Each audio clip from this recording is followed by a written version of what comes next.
Yes, hello guys. Nawa kung nasaan man kayo ngayon, nasa mabuti kayong kalagayan after ng mga nakaraang baha at bagyo. And hanggang ngayon naman, maulan-ulan pa din ang ating panahon. So patuloy tayong mag-ingat. So ngayon, this video is usapang real talk tayo guys. So sa mga hindi pa naka-follow sa Facebook account ko, follow me at Maria Endaina Mondigo Francione. And subscribe me at Jilliana TV.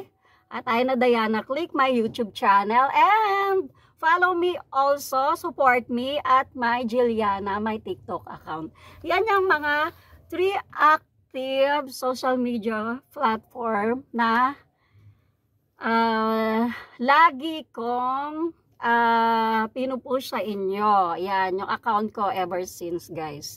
So maraming salamat sa mga full support. So usapang real talk.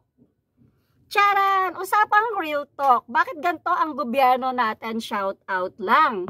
Ayan.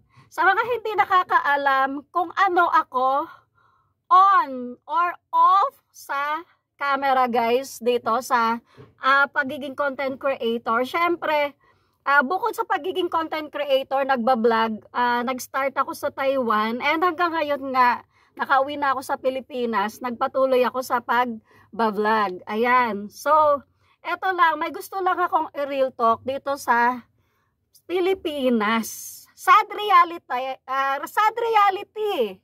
Yan, dito sa bansang Pilipinas natin. Nakakalungkot guys, no? Kasi, ako, kung hindi ako mag-content creator, content creator tayo, is yung daily, isa sa daily routine ko ay isa akong Lysol officer. Ayan. So, naglalakad ako ng mga legit yan. Legit. Kasi ever since, kahit sa company pa namin sa construction before, marami na akong mga hawak ng mga benefits ng tao, ganito. Marami na kaming na-handle na mga tao. And ako yung mga naglalakad din ng mga SSS nila.